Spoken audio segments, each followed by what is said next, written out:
Dr. Tanmangi Gzo.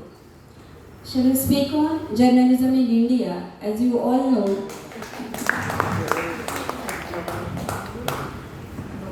I request her to proceed. Good morning, honorable judges and esteemed colleagues. In 2020, we celebrated the centenary of the beginning of the first formal course of journalism in India, which was started by Dr. Annie Besant at Madras under the aegis of the Theosophical Society.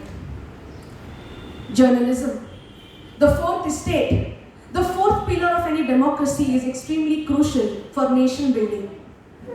May it be the print media, the radio, the TV news, or even social media, which is extremely impactful these days. The history of journalism in India dates back to 1780, when James Hickey started the first newspaper, the Bengal Gazette. Then followed Lokmanya Tilak's Kesari and Mirat-ul-Akbar by Raja Ram Mohan Roy.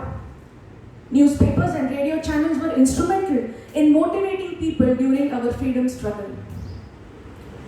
Everyone knows Edward Lytton's famous quote, "The pen is mightier than the sword." And indeed it is, because even today, the print media remains the most extensively used tool for journalism in India.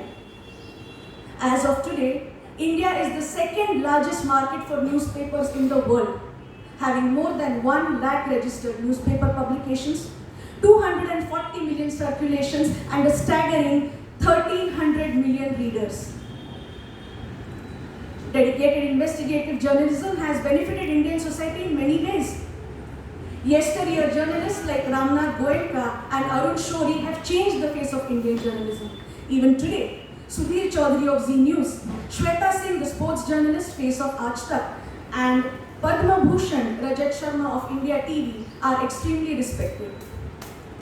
Barkha Dutt, who was awarded Padma Shri for her frontline Kargil war reporting, has proven how war journalism is emerging as a specialty. Dedicated investigative journalism has benefited Indian society in many ways.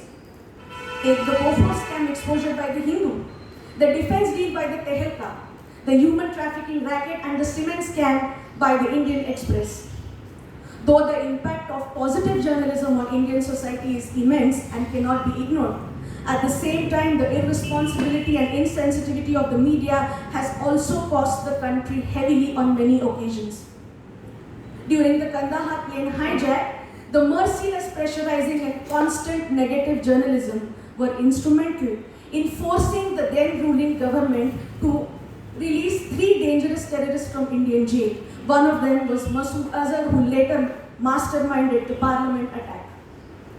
Yes, freedom of press is legally protected by an amendment in the Constitution of India. Article 19(1)(a) allows a journalist to cover any story, but only without impacting the national security.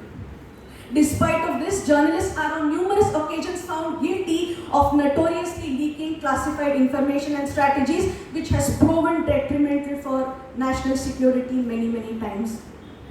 I remember the live broadcasting of every single movement of our special forces which they made during combating the 26/11 Mumbai terror attack, until the government had to literally force a media shutdown. When Wing Commander Abhinandan was captured by Pakistan, when Abhinandan was busy protecting his identity, the ruthless and selfish Indian media were busy exhibiting his personal information and the whereabouts of his family. The Press Council of India, established in 1966, and the Ministry of Information and Broadcasting are ideally supposed to exercise control over the conduct and ethics in Indian journalism. But in reality, they merely choose to remain watchdogs without teeth. There are many ethical problems that plague Indian journalism, the first and foremost being paid news and advertiser influence.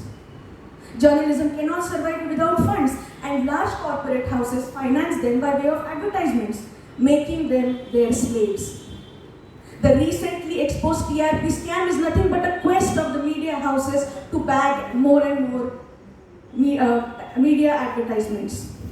The second issue, political influences.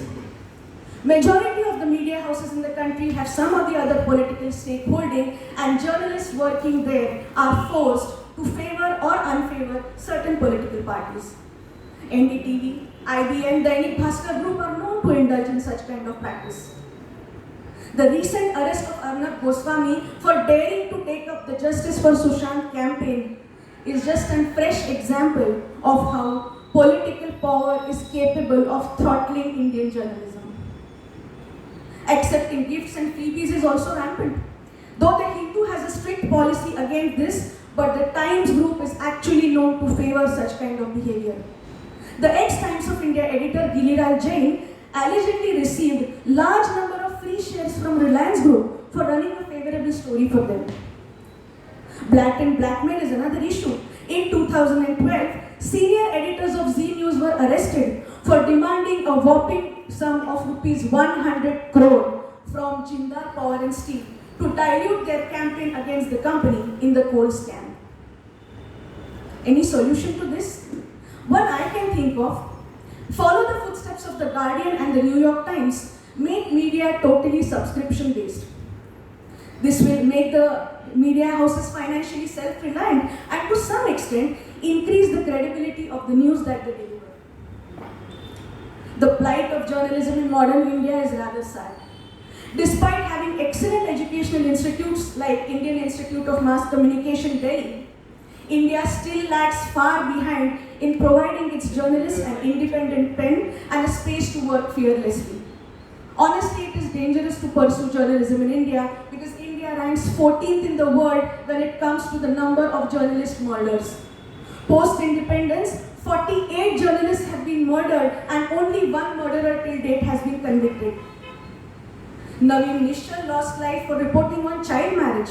Shujat Bukhari for reporting on Kashmir issues, and the brutal shooting of Gauri Lankesh in 2017, I'm sure is fresh in every mind here. So the Indian policy is rather simple. If you can't kill the story, just silence the storyteller. So the government, in some way, if can ensure security, an honest journalist can probably report much more fearlessly. So the question remains, does Indian journalism act in public interest? The answer is a flat no. Frank Stanton has said that Indian journalism doesn't act in public interest.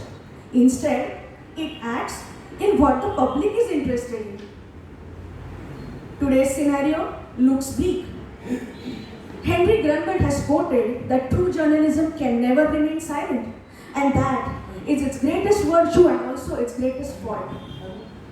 Though oppressed, let's all hope and pray that Indian journalism can break the shackles of suppression and oppression and rise out of its silent slumber soon. Thank you.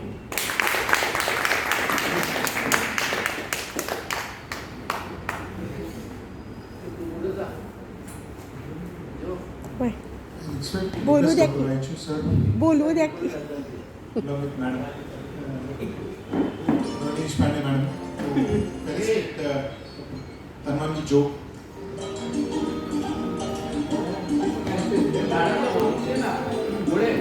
I asked Dr. Yashasvi Joke, madam, to be on the